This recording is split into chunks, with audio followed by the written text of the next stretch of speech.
There are evidence-based ways to improve egg quality and sperm quality. And I honestly think so many people don't have to do IVF, but because they're like feeling the pressure because they've tried so hard for so long, and because they're kind of like pushed into that direction because nobody else has given them an option, it's just like, oh, I guess this is what I've got to do. And kind of those eggs have gotten older because we are born with all the eggs that we will ever have.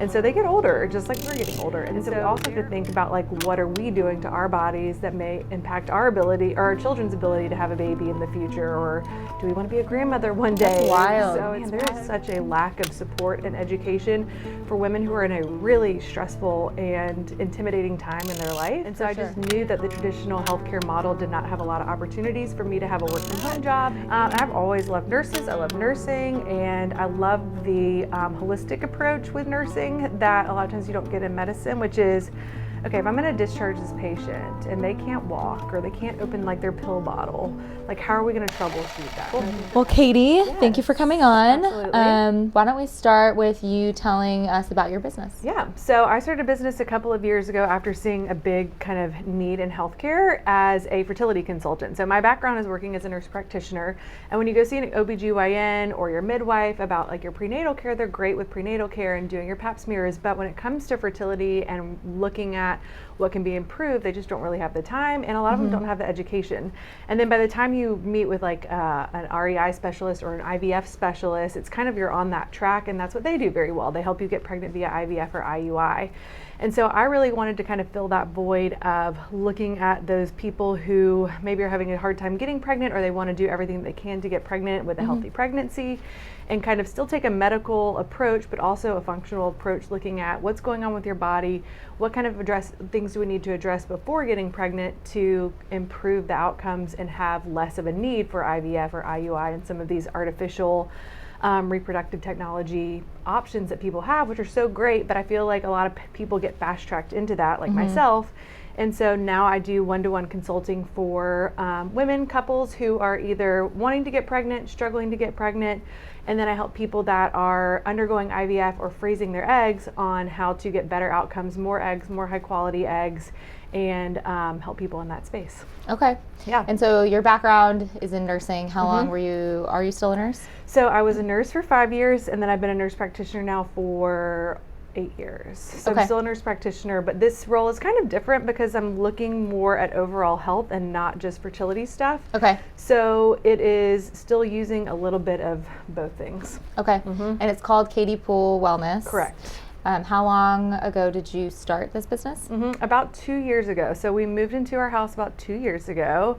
And I was like, you know what, I've got these two great, beautiful small children, and I am working all the time, and I really love what I do, but I really see myself doing this a little differently and having more flexibility to pick them up from school or to be able to attend, you know, the practices that I want to be able to go to as they get older.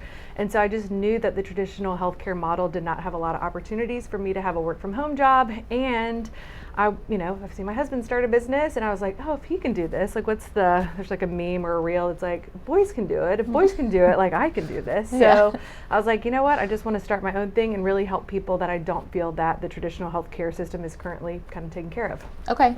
And what sparked the idea other than just wanting a change in your lifestyle? Was there anything that kind of inspired this business? For sure. Yeah. So it was my own struggle with infertility and miscarriage that I was like, okay, what can I be doing on my own to improve my chances? Why am I not getting pregnant yet? And becoming really frustrated. And when I asked my midwife at the time, she's like, yeah, just like maybe lose a little weight and just stop drinking Crystal Light, and we'll see you in a year and kind of go from there. And I was like, a year? Like, we've already been trying for a while. Like, is there any like additional advice? And it was like, nope, we'll see you next time. So I was like, man, there's just not a whole lot of like education.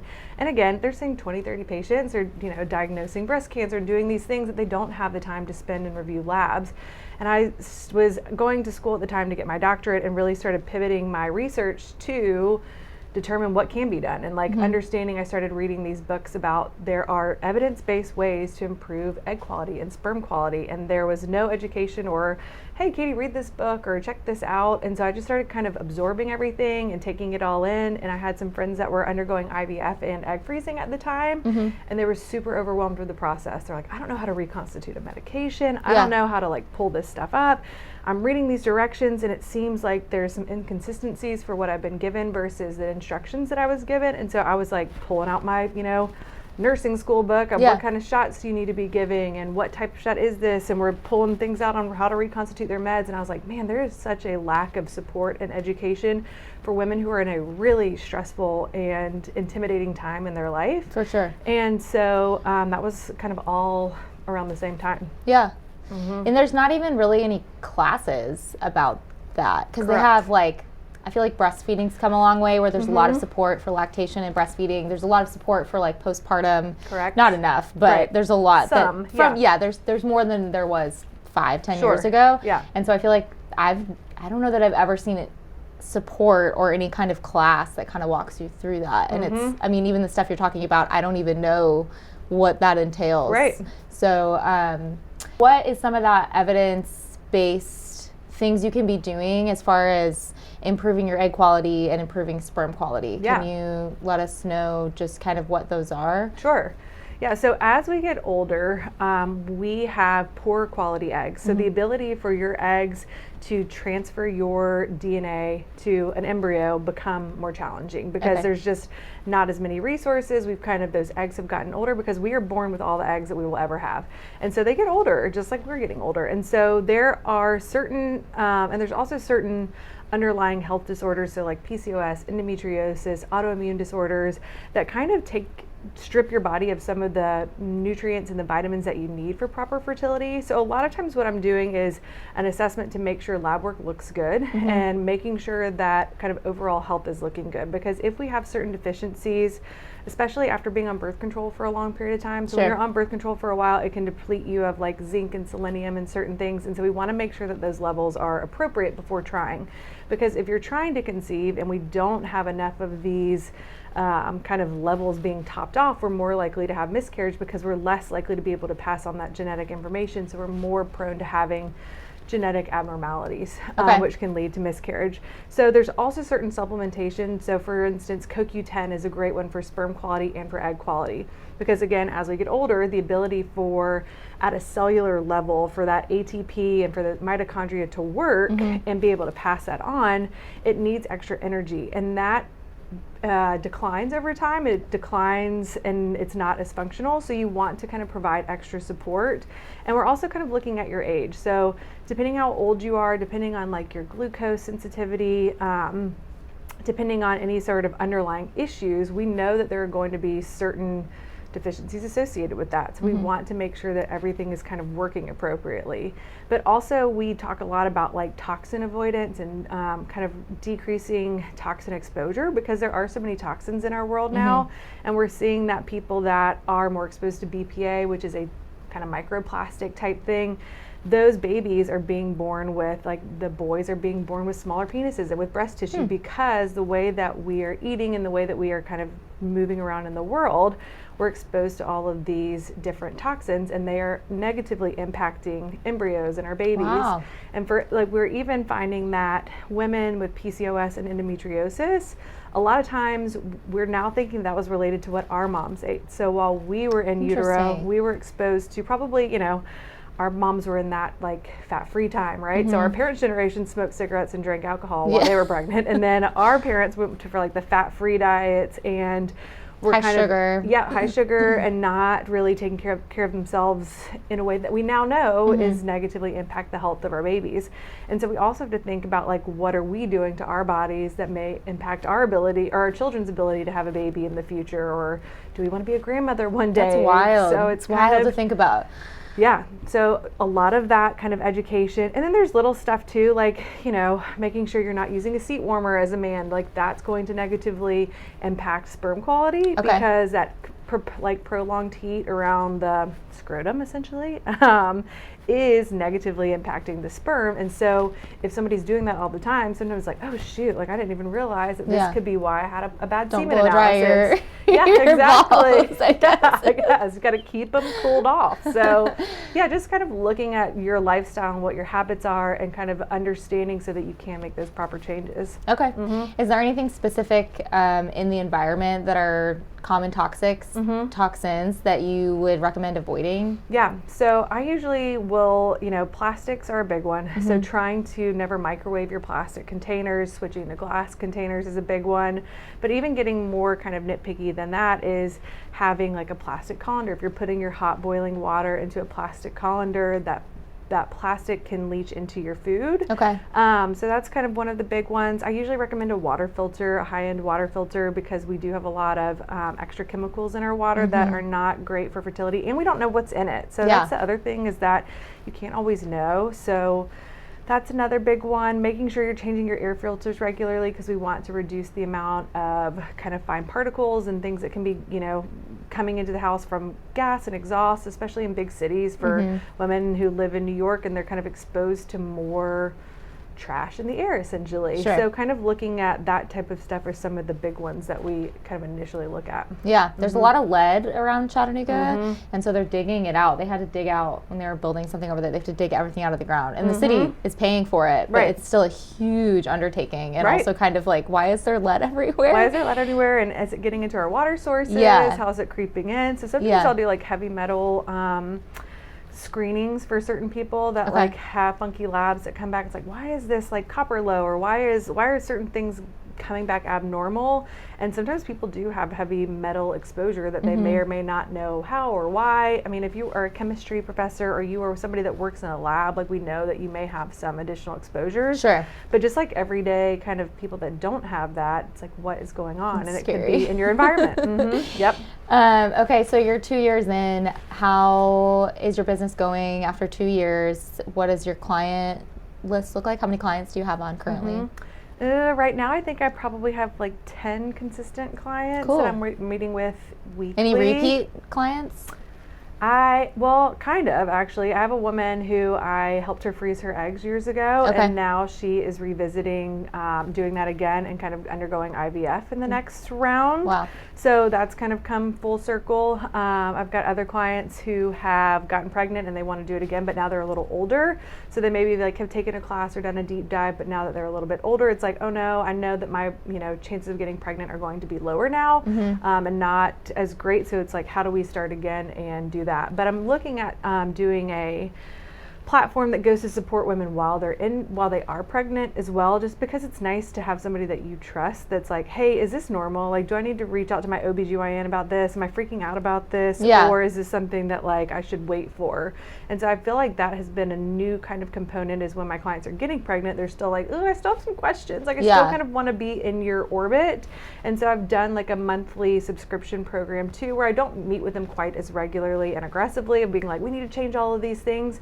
But they do have that support of somebody who has been pregnant and has a medical background and can kind of help them navigate some of those situations as well. Especially if it's your first pregnancy. I feel like any little thing, you're like, is this normal? Is this normal? Should I do anything? Do I Should need I to call the somebody? OB? Yeah. I got bit by a tick after moving here, and I didn't know anything.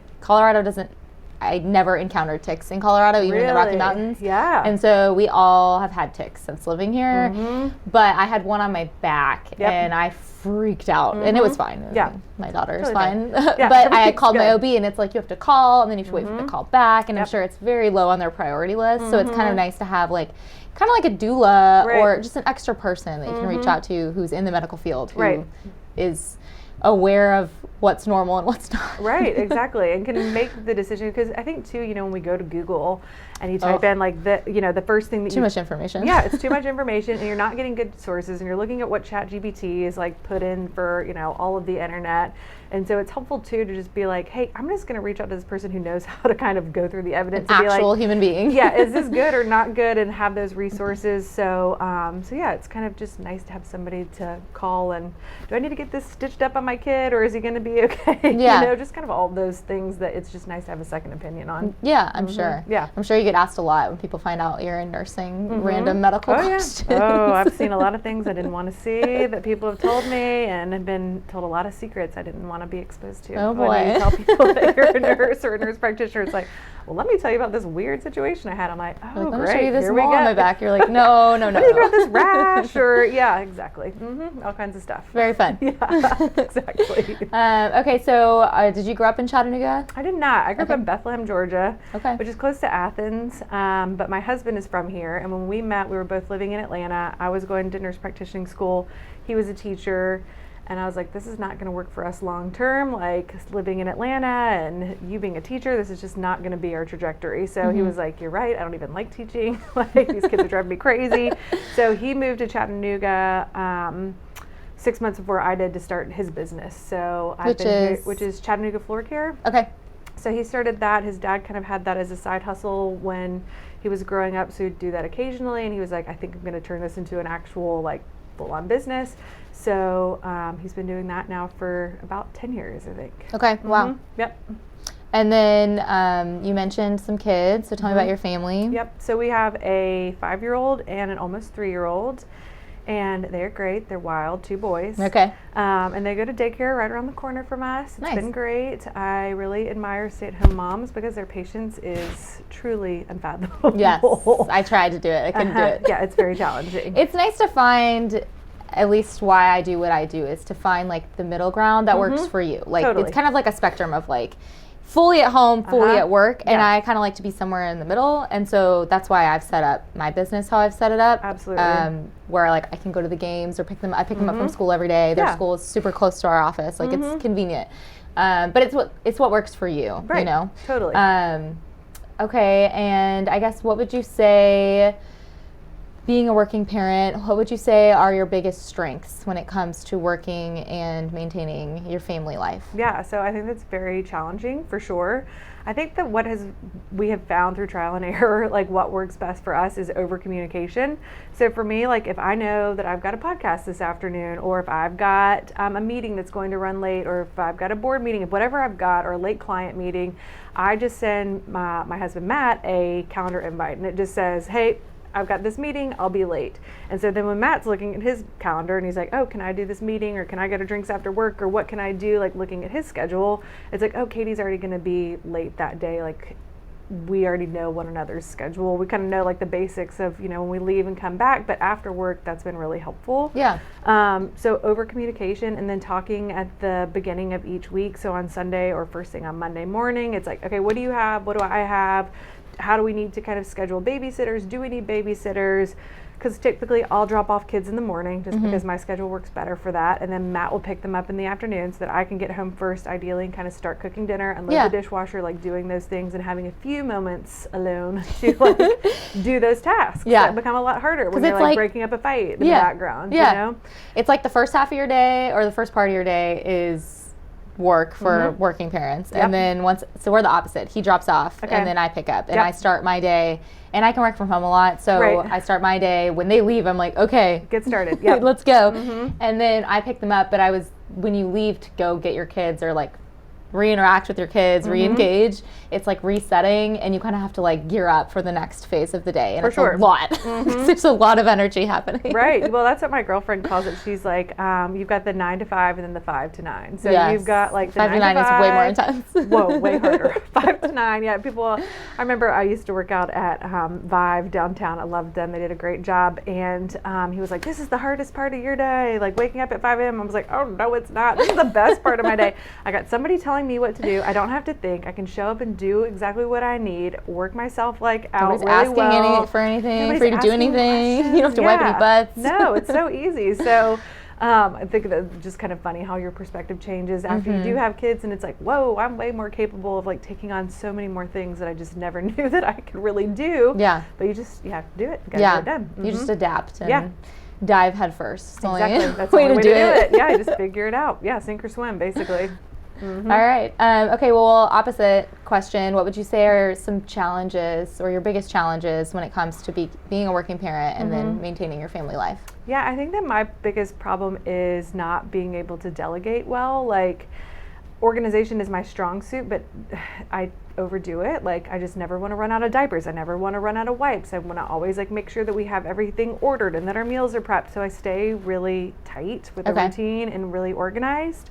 That's a good quality though. It's good, but then it's bad because it's like, oh, I can't delegate this because, for instance, like my husband got the last toothpaste the other day. Well, if I had gotten the toothpaste out, I would have gone ahead and gone to Walmart, add to cart. We need 2 more toothpaste so we have some backup for next time when we run out. You know, like it's like, okay, great, he's helped like by getting this, but now it's kind of thrown off my system. So I think because I'm not very good at delegating, it makes me wear myself out. My dad says I burn the wick from both ends, and then I all of a sudden will have a migraine for 3 days, or I will be sick and it will take me forever to get better. And so I need to work on like letting things go and communicating about like, I need you to take on this because I can like delete that from my brain and like not have to think about it anymore.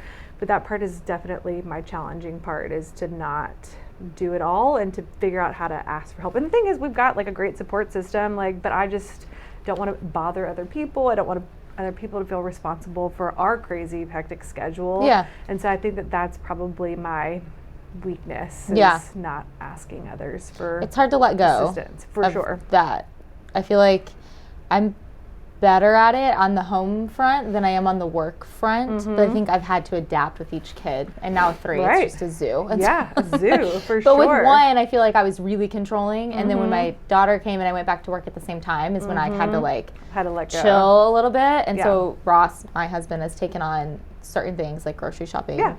And it's been nice, but it's hard to let that stuff go, especially when you have a system in place that works and you're like, could they do it as good as I could? Yeah, probably not, but you have to be okay with that. Probably not. Yeah, you just have to be like, you know what, this is good, it's food, it's on the table, our bellies are full, we are good. Yeah. It's not maybe the meal that I would have chosen, but you just have to like learn what you can let go and learn what you can't, and then just kind of give it up. Yeah, for sure. Do you do all the cooking, or does Matt cook? I mainly do all the cooking. Yeah, same. I'm so sick of it. Yeah, I know. Matt does, like, he will get the kids breakfast out in the morning. Nice. So that when they come out and get done, it's so funny. The kids were like, my oldest was like, Mom, you get you ready in the morning, and you get me ready in the morning, and you get Woodsy ready in the morning. Who gets Dad ready in the morning? And I was like, your father. Oh my God. Father can get your father ready in the morning. But I will say too, like, I was breastfeeding, and I would wake up at 5 o'clock in the morning, breastfeed, put that baby back down, take a shower, like get ready, and then I get the other one ready, and then Matt was still just in the bed, and finally I was just like, this is not working. Right. But it took me so long to even like see the problem and like see what I could do to ask for help, because when you're in this like, I've got to do this, I got to do this, I got to do this, I got to get this done, it's like you don't even think to ask for help. You're just like in overdrive all of the time. And finally I was like, I need you to wake up when I wake up, and you prep the kids, you like feed the dog, you let the dog out, so that when I'm getting the kids ready, that then everything else is kind of ready to go. And it has like been a game changer, but sometimes we just get to this breaking point before we figure out like a plan. And I wish that I had the foresight to be like, how do we do this earlier? But you don't. You just have to kind of until you hit like a wall, I feel like, or a breaking point, because we had a similar thing where now we have to have weekly meetings. So every week, and I think over communication is key on the home front with your spouse too, like your biggest partner in life.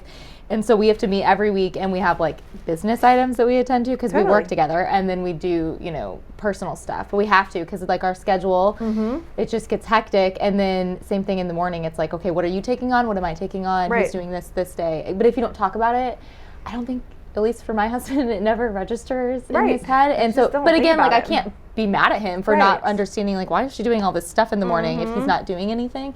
I'd be like, here's your list. Yeah, exactly. And this is what I'm doing, and I'll be elsewhere, and you'll be with the kids. Yeah. So I feel like until you set that up, a lot of, I don't want to say it's a gender thing, but my husband, I feel like just it didn't click until I was like, hey, and brought it to light. Yeah, and I think that they're fine. Like, me and Matt responded well. He's like, oh yeah, sure, that's no problem. Yeah. I'm sorry I didn't think of it before. It's like, oh my gosh, I've been doing this for a year and a half. Like, never thought to help. And I think too, like we often see, other couples too that are like, they get so frustrated with each other. I'm like, well, have you asked them about it? It's like, well, no, they should just know. I'm like, nobody's going to just know. Like, they're not going to be able to read your mind. You have to be able to figure out what to ask for. And if you can ask for it, then, then you can be upset if they don't do it. Yeah. But if you can't even figure out what to ask for, then you can't really fault your partner, because they're just trying to get through what's going on in their head of what things need to be done. I need to cut the grass. I need to clean the gutters. The things that we don't think of, or I don't think of. We both kind of have our own roles, but there needs to be, I think, some more overlap, and you just have to communicate it. Yeah, and I think overly communicating can never be a bad thing for sure in a marriage. And I feel like you never know what's going on in someone else's brain. You can try to, but I feel like I do not think the same way as my husband does, or most people do. Yeah. Right, and so, you got to talk about it. Got to talk about it. Got to figure it out. Make a schedule. Yep. Okay, do you use any kind of specific scheduling calendar? Do you have any not currently. suggestions? Right now it's a little crazy. We just use Google Calendars, because then we can send the invites and be able to get an email notification. I think that's why it's nice too, is that it's not just like they have to look at my calendar. It's that I get a notification, an email that it's like, oh, okay, they accepted it. Mm-hmm, yeah, Ross denies a lot of. He only has specific ones that he'll accept, and so he'll deny. And I'm like, why are you denying this invitation to a preschool tour? And he's like, I'm not putting that on my calendar. It doesn't work that way. Again, because he thinks in a different way and organizes business and thinks different. But I'm like, the calendar I invite was sent. So if you're there, you're there. If not, it's off my plate. Right. It's on you. I've made you aware, and now it's, you can choose what you want to do for that, for sure. So 2 years into your business, what's your 5-year plan? Do you have any plans for the future for Katy Poole Wellness? Yeah, absolutely. So I think my 5-year plan is to, one, I'm building a course, and that's very time consuming. That's amazing. Because getting everything out of my brain into an organized matter, and like making sure that it's follow alongable and it's not too medical, is my first goal, because I really, I can only max out on doing one-to-one so often, right? So I can only work with so many people due to time in the week. So I really want an opportunity for people to still access like the bulk of the information of what I'm teaching people, and then kind of have less like one-to-one time. So ideally like have a one-to-one group, and then I have like a hybrid model that has access to the course but also has access to me, and then people who just want to take the course, like people that want to learn and want to do the best that they can, and maybe they're not struggling, they just want to know, how can I get pregnant more quickly and kind of minimize my exposure to toxins and have better outcomes. And so I'd like to move that way and kind of have that option. But then ideally too, I just really think that other nurse practitioners and physician's assistants and physicians have asked me like, well, how do you know this stuff? Like, how did you even learn this? It's like, oh, I just read a ton of books, and I've been taking classes, and I've been, going to seminars and going and taking the time to learn it. And I feel like so many other women do struggle with fertility, and if I could teach other healthcare providers on, hey, these labs are really important and this is why, hey, this is kind of something that's a red flag, and here's how you work it up. I feel like I could really have an awesome community of other healthcare providers that can kind of do what I'm doing, because it's not really a common thing. It's not like people go to school to be a fertility consultant. Sure. It's kind of like a made up thing. I mean, I suppose it's just kind of the best term that I could come up with as to describe what I'm doing. Yeah, it makes sense. Yeah, so I think that teaching other people so that they can go on and help other people as well, and kind of really use their education and use their background and use their own personal history to help other people in a way, again, that's just not really done right now in the healthcare setting and healthcare space at all.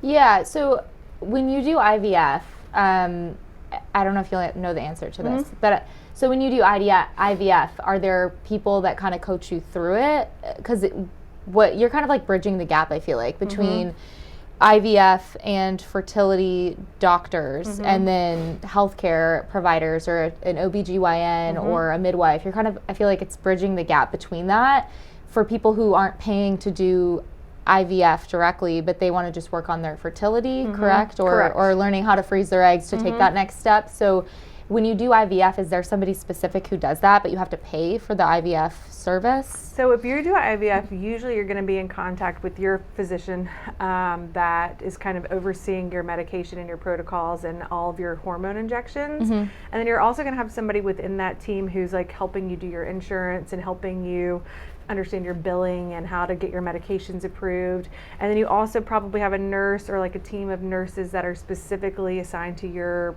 physician that is going to say like, hey, we looked at your ultrasound and you're going to do your trigger shot on this day. Okay. But there's not any sort of education prior to be like, hey, these supplements can really improve your egg health. So if you're going to spend $20,000 to $50,000 doing IVF, or you're going to be spending $15,000 to $20,000 freezing your eggs, there's really not any education for the 3 to 4 months prior to doing that procedure. Sure. So it is kind of just, you get in, you do your shots, you go harvest your eggs, you do your embryo transplant, but there is not a whole lot of education surrounding, here's what you should avoid in the months prior. Here is how we improve egg quality. Here's how we improve sperm quality. And I honestly think so many people don't have to do IVF, but because they're like feeling the pressure and because they've tried so hard for so long, and because they're kind of are like pushed into that direction because nobody else has given them an option, it's just like, oh, I guess this is what I've got to do. And that's kind of what I was told was,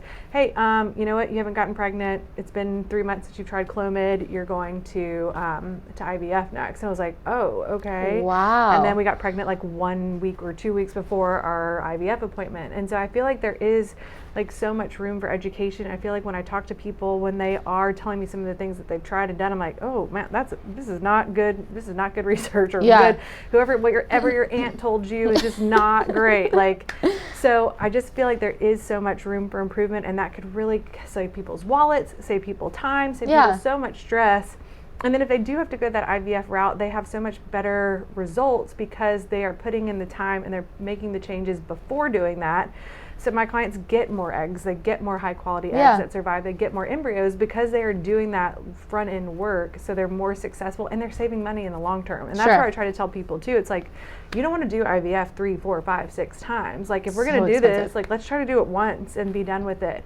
And so that's really important to me too, is because IVF is stressful, it's very hard on your body, it's very expensive. It isn't fun. Nobody goes through IVF and they're like, oh, that was such a great experience. It's like, I don't know if this is going to work. And that stress on your body is horrible for pregnancy. It's horrible for getting pregnant. And so just kind of relieving that and having a plan, I think would help so many people. Yeah, because how you're saying the process of like, then they were like, okay, this didn't work for 3 months. And then they sent you here. It's very medical and like a process that I'm sure is the protocol to follow of what to go like in there in the medical mind maybe, but it feels very medical, whereas what you're doing I feel like is that emotional support as well, and lifestyle changes to suggest before they end up going to spend the money, and maybe it'd work before that. Exactly. Yeah. Wow.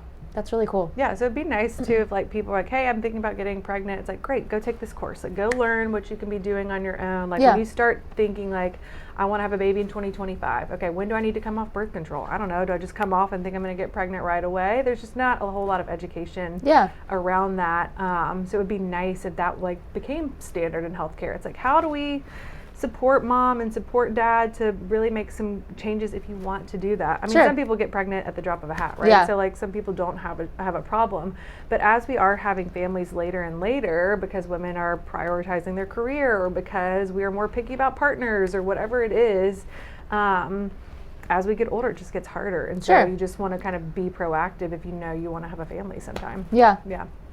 Okay. And then I guess if you could look back to yourself before you had kids, before I feel like 5 to 10 years ago, before you started this business, what advice would you give to yourself? Yeah, I think get as much done as you want to get done before you have kids. So like if there's somewhere you really want to travel, or there's a degree you really want, or there is, you know, something that you really want to do that. Like I was in my doctoral program, and when I got pregnant and they were like, hey, we don't think that you should do this, we think you should take a break. And I was like, if I take a break, I'm never coming back. And I'm so glad that I didn't take a break, because I don't think I would have ever gone back. Did you finish before you had your son? No, I finished. No, I had my son, and then 6 weeks later I had to do like this huge presentation and project at UTC, and then I spent the next year with a, you know, infant knocking it out. So it was a 2-year program. It was challenging, but it's so much easier when they're little tiny and you can put them in one place and they don't move. So So I think knocking that stuff out, don't, delay having a family. But if you're like, yeah, I think I really want to accomplish this first, I think that that's a good idea. Sure. Because I feel like it does get harder. It does get harder to go back. It does get harder to travel. And so if there's something that's really important, do that. And then I also think making a good, being involved with your community, finding your community, if you are in a new city like I was, is really important too, because when you have kids, you really want a community. You want a professional community, but you also want a friend community who is kind of the same ideals and the same support system. For sure. And so creating that in a city is not always easy. And so I think that making sure that if you are in a new town or kind of finding that group of people can really be helpful, because when you're having kids together, it just makes things a lot easier, because you're like, oh man, this is really weird. Is your kid doing this weird thing like mine is?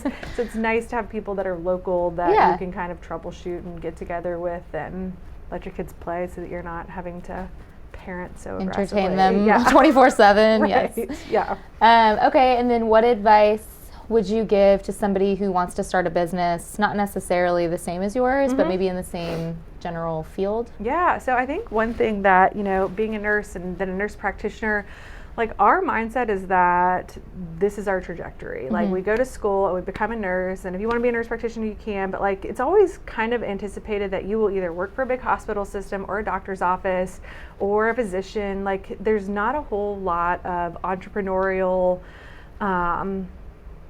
examples, I guess, for like nurse practitioners that want to start a business, that it's a little outside of the traditional method.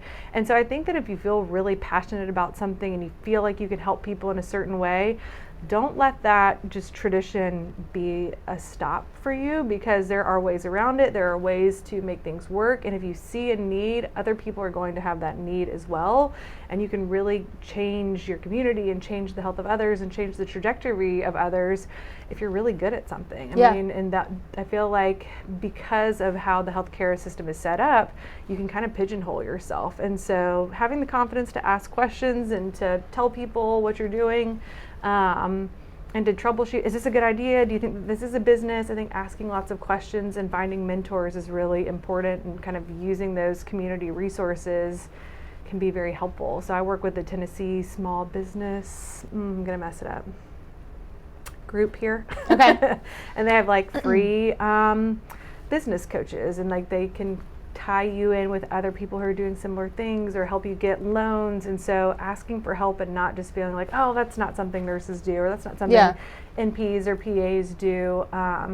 You can do anything that you want to do. And I think that is the biggest thing that I want my kids to see me do, is that I want them to know they can be anything that they want to be. If you work hard, you can do whatever you want in this world. And so you kind of want to lead by example. It's like, oh, they can do everything they want to do. Like I need to do what I really feel called to do. So kind of feel comfortable getting out of your comfort zone and go for it and see what happens. Yeah. Do you feel like you'll be working in the nursing field in the long run? Probably. Yeah. I mean, I love what I do. I love taking care of people. I think I'm good at it. Yeah. So it's always nice to like do something that you're good at. And I think that that's what nurses are really good at. I think that that's why I'm really good at this position. It's like, okay, we need to get you eating more protein. Okay. I'm not just going to tell you to go eat more protein. I'm going to say, what kind of foods do you like? Okay. What kind of foods are going to be high in protein that we can incorporate into your diet so that you have enough each day? And it's not just like, here, let me tell you to do something. It's like, let me help you work through this so that this plan works for you. Yeah. Because if you're just giving people a bunch of information, but you're not teaching them how to apply that to their own life, they're not going to be as successful. And I think nurses just have a keen ability to kind of see that need, or kind of pick up on like, oh, this isn't going to work for them because their spouse works night shift. Once you kind of get to know people, you can better tailor a health program for them. So I think that I'll always be in like nursing, healthcare, in some extent. Yeah, I can tell you care about people. Yep. And it seems like a lot of that crosses over into your business, because you're talking about their lifestyle and kind of figuring out what works for them. And it probably crosses over into parenting too. Oh yeah, for sure. Yep, all of that. Okay, and then any plans for this year for Katy Poole Wellness? Any upcoming things? Yeah. I know you were just telling me you were taking a class. Yep, so I'm taking a marketing class right now. So if you guys get blasted with all of my ads soon, that means it's working. But I had to reschedule a class tomorrow at the Chattery because everybody's sick or kids were sick. So the Chattery will be hosting another kind of fertility workshop. So myself, a pelvic floor therapist, Erin from the Pelvic Method, and Madison Templeton, who is a registered dietitian. We all kind of look at things a little bit differently, so it's nice to get a multidisciplinary approach. Sure. And so we're going to be teaching another course at the Chattery. Date is to be determined. Okay. Because we had to reschedule tomorrow's, unfortunately. Everybody is sick right now. I know. It's really been gross. a rough season. Yeah. For sure. Yep. It's been nasty. Yep. Okay, and then where can we find you? Yeah, so on Instagram at Katy, Katy Poole Wellness. And then my website is easy, katypoole.com. Okay, very cool. Yeah, so Katy with a Y, Poole with an E. I think those are the best ways to kind of get a hold of me and follow along. Yeah. Yep. Yeah, your name, my sister's name is Katie, but Okay. it's spelled Katie. Yes. And then her name is Catherine, which is spelled with a Y. So, Okay. Oh, yeah. yeah. She could have It's been your a name. Katy too. I I'm know. just Katy. Okay. I was just a Katy. My mom Cute. said she Short worked and with a sweet. Catherine and she didn't like her. So Yeah.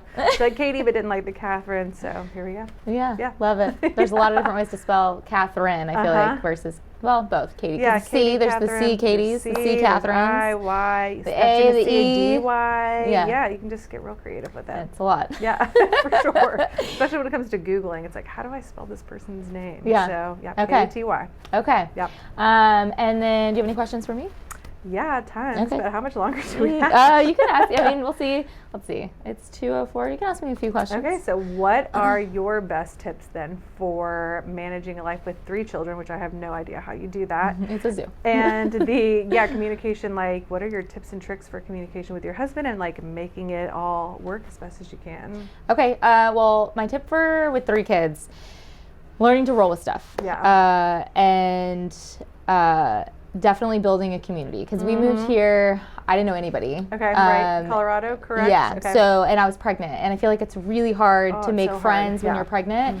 And I was really young. I was 25 when I had my daughter. Okay. And so I struggled because none of my friends back home were having kids, and then I really struggled to build that community and those relationships, personal and professional, until I went back to work, because I tried staying home. Yeah. Wasn't for me. But I like the kind of in-between that I have right now, where I can, it's a spectrum, like I said, so I like where I'm at in that. And so building that has taken time, for sure. And then building that has also taken a lot of networking. So I'd say network as much as you can with, your personal, with your kids too, to make those relationships. Sure, some of them cross over, but find that works, because there's some relationships that I've made that I thought were going to be more longer term relationships, and then your kids change schools and you meet different people, or like lifestyle changes change. When I went back to work too, like I feel like I now interact with a lot more business owners and working parents than when I was staying home. It just is a little bit different and what you deal with on a day to day. So I'd say build your network at home and then build your network at work too. Yeah, like, absolutely. There's a lot of great business owners that I've met, female entrepreneurs here, that I never would have met if I didn't either put myself out there, or I started the Moms in Business group, and I've met just a ton of amazing women, and even bringing women on here like yourself. Like it's just an opportunity to connect with women and hear their story, because that's like, real estate is super boring to me. It's very contractual Sure. and predictable, sort of. Yeah, I mean, it's a lot with people, and the people can be exciting, and there's lots of different people that I've met, but I would say my passion in it lies with meeting other women and kind of connecting them and helping them build their network too, because I didn't have that when I started, and I feel like it was really hard postpartum to not have those relationships and not be living near any family and have nobody that I knew here. So I would say just network. And then, learning to roll with it with my kids. That's a great point too, because a lot of times people are like, oh, you're so extroverted. I'm like, no, I'm not. I have to physically psych myself up. Not as much now, but at the beginning, it's just like, okay, I'm gonna have to go into a room with a bunch of people that I do not know and tell them about my business. And that was so horrifying for me. But once you get out there, once you get to the point, it's like, look, this is my option. If I don't do this, I'm never gonna grow as a person or as a business. And so that's hard for everybody. And I don't think it's like diving off a deep end, boy. Diving into the deep end. It's scary. Yes, it's super scary. And I'm not really extroverted either. I wouldn't say I'm the loudest person in the room ever. I've never been that way. But I have to reset too. I take time to do that and network and and then sometimes I need time to myself. And with Ross and I working together, again, we do weekly meetings at our house. So we do that on our own time, not during business hours. And then we do monthly dates too, so that helps. That's great. And then I would say definitely over communicating and just leaning on each other. Like when I need a break, I don't feel guilty anymore being like, I need a trip, like a girl's trip away, or I need just like, you know, I need to go to sleep. We switch off on the weekends, who gets up with the kids, which has been huge. And so there's definitely been times where like I wasn't speaking to him at home and then I had to go deal with something at work with him. And so I've had to learn to shut that off. Yeah. It's sticky at times. But as I've come, I feel like, to mature in business a little bit too, it's helped me maybe mature at home too, where like maybe don't give him the cold shoulder and like let's talk through this. Right. Doesn't always work, but we've just over communication is a good one. I feel like for that. Yeah, for sure. And then how did you get into realty? Is that like what you've always loved or wanted to do? I guess not. If you said it, you think it's kind of boring. No, it's not that. I guess just the day-to-day stuff can be a little bit dry. Yeah. The people are interesting for sure, and I love meeting people. And it's fun to get people a new house and all the excitement that comes along and with that. I do a lot with first-time home buyers. My sweet spot is like the $200,000 to $300,000, and I love that because you walk in with people and they just are like so happy to find a house. And it's amazing. I got into real estate through Ross. So he was flipping in Denver and we moved here and he was still doing construction. He started the construction company and then I was staying home. We had our daughter. He was working a lot because he was building his business and building a network from scratch out here. And so I was doing some of the behind the scenes stuff, but then he was flipping homes and listing it with another realtor. Yeah. And so I thought, why don't I get my license? Like I could work part-time and I could still stay home. So I started my license online. And then the week before I was finishing, I found out I was pregnant with my second daughter. And then the week after that, COVID shut the world down. So I couldn't take my exam for a little bit. It was a weird time. So I kind of put it on hold until I could take the exam, passed it. I was like 8 months pregnant when I took the exam. And then I signed on with a small brokerage. I didn't necessarily have a lot of training, but I had a lot of flexibility with it, which is what I wanted with my kids. But then I was like, well, I want to make my own money here, and I also want to like be able to make my own decisions. So then I started my own brokerage and got my broker's license when I was pregnant with my son. So so it's been a fun journey to get here. It's been a long one. I mean, not long necessarily, just a lot of life, and I feel like that short amount of time. And then how do you, I guess, like, do you use a virtual assistant? Do you have an employee that helps you? Like, do you have anybody that helps you with your business side of things and or personal side of things? So I have a household manager that I use who's also my babysitter. And she's amazing. She's the second person I've had in that role because the first one moved. And our first one used to nanny for us. And so I hired her on and she'll come and so she moved, then I had to hire a second one and she's amazing. Like she comes, she's taken over my kids' laundry so I don't have to do their laundry anymore yet. Like this is the dream. So she comes when they're at their school. She'll come for like an hour before they get home and then she takes them for a little bit. And so if I have afternoon appointments because they get done by 3, then I can take them and like set them on those specific days and they know her. So she also does like their lunches when she's there and then she'll do our dishes and then she'll do like odd things here and there, mopping, just random like household stuff. So I call her my household manager, but she's awesome. I feel like our household wouldn't function. Like if she's out for a week and the laundry piles up, I'm like, I can't believe I was doing all of this before. And then as far as the business side, I've had people on before when we were a little bit bigger and had more going on because the companies have a lot of overlap. So when the construction company was bigger and there was a lot more going on, I had a transaction coordinator who was doing my paperwork, but he was also working for the construction company, and so it helped to have like the overlap with that because he was doing not just the paperwork. If business was kind of up and down or there was more to do or less to do, we could put him in other places. And so I haven't had him for a little bit. He also moved away and then the market slowed down, so we kind of downsized. I'm looking to bring on 2 agents this year. So that's my goal, is to bring on 2 agents because I'm small and I'm the owner. There's a lot more liability than just like a real estate team. And so I'm trying to get the training built and in place because I really wish I had more training when I started.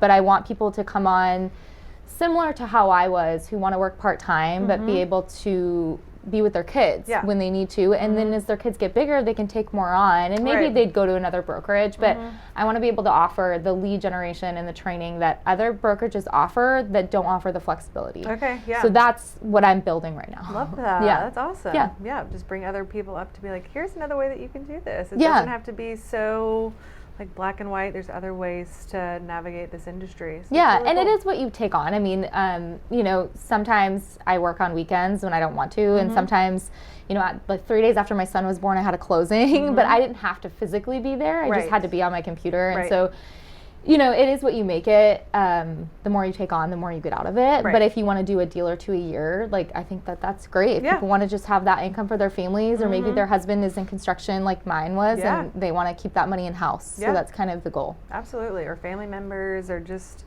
it's a skill set that people can have and use for forever. Yeah. So I think that's awesome. And do it, you know, part-time and then full-time and go back and forth. Yeah, So, have the flexibility. Yeah. Awesome. Cool. Well, thanks so much. Yeah. Any other that's questions? super helpful. I don't think so. I think that's it. I think the house manager info is like clutch. oh, I found her through Facebook, the Facebook babysitters group. I've done care.com. I've done like the other nanny sites, and they were fine, but I had really good luck on the Facebook Chattanooga babysitter page. Yeah, there amazing. are so many great people there. That's how we find babysitters all the time. Like, quickly. Yeah. Like, yes. It's like we need something ASAP. I go into like full on message mode. It's like, let me look at everyone that looks legit. And it's like, okay, cool. This isn't a scam. Yeah, exactly. It's not a scam. I love like the college kids post stuff. Yes. I'm like A lot of always happy UTC to give them kids. business. Yeah. Yeah, I thought about kind of asking them too, because like last week I was hanging posters for my upcoming course, and I was like, this is so not worth my time right now. Like, I could delegate this for like $50 and have somebody be like, go put out 100 posters for me. I'm like, I've got to start having the foresight to delegate things better, because then people are like, can you come to this meeting? Can you come to this? I'm like, no, I'm hanging posters. Yeah. Like, this is not what I need to be We do doing. have, like, I have a sign. I'll have sign runners, or like someone with a construction company. Usually we can do signs, or like lock boxes, or even checks. Sometimes even if it's down like not that far, I just have people mail it, and I'm like, you know, so I usually can go by and get it if it's close. But if it's like out in East Brainerd, I don't really go to that side of town, so someone can grab it, or they can just mail it. But yeah, it's hard to delegate that stuff. Yeah. When you don't have a consistent person, but then it's like, I can't give you full-time work right now. I hope to be able to one day. Totally. And so it's been a lot of like growing and then kind of coming back. It's like growing and then, I don't know the right word, scaling back. Like that's kind of how it's been, especially with the real estate market changing, is like we kind of scaled back just because it got a little scary there for a little bit, and now it's picking back up, but we want to grow. I want to grow in the right way. You know, I don't want to take on too much and then be like, this is great, and then have it crash and burn. Like, that's not what I'm looking to do. Right, long-term goals. Yeah, I've had a virtual assistant that's been really helpful. And then now, as I am growing, I'm getting more like consults and things that I'm trying to figure out when to schedule. I'm like, I could get somebody that this would be so easy, that somebody just wants to get like 5 hours a week, you know, like of a little bit here Maybe and a there. college student. Yeah, something like that. Yeah. So I need to start delegating more. Again, that's the theme of today. Is delegate, theme of 2025. Delegate. Delegation. What you can. 100%. I think that answers all my questions. Thanks so much for having me. Okay, yeah, thanks for coming on. It's so fun. Yeah. I love seeing your new space. Yes, and I'm glad you came. Watching your business grow. It's just so awesome to just connect with other people that have a vision and want to do something different than what the world has kind of paved out for us. Right. It's like, let's go try something different. Yeah. What's the worst that could happen? Right, you know? exactly. Just figure it out. Even if you fail, you get back up. Yeah, get back up and find something else and learn from that mistake and move on in a different way. And I never would have found you. Well, I met you through a friend. Correct. But also just reaching out and like networking. Yeah, 100%. Yeah, that's the greatest way to grow. It just takes time. You just have to keep showing up. Consistency and time. Out there. Yeah, 100%. Absolutely. Yeah, well, thanks so much. Yeah, thank you. Fun. Yeah. All done. Perfect. All right. Cool. That was great.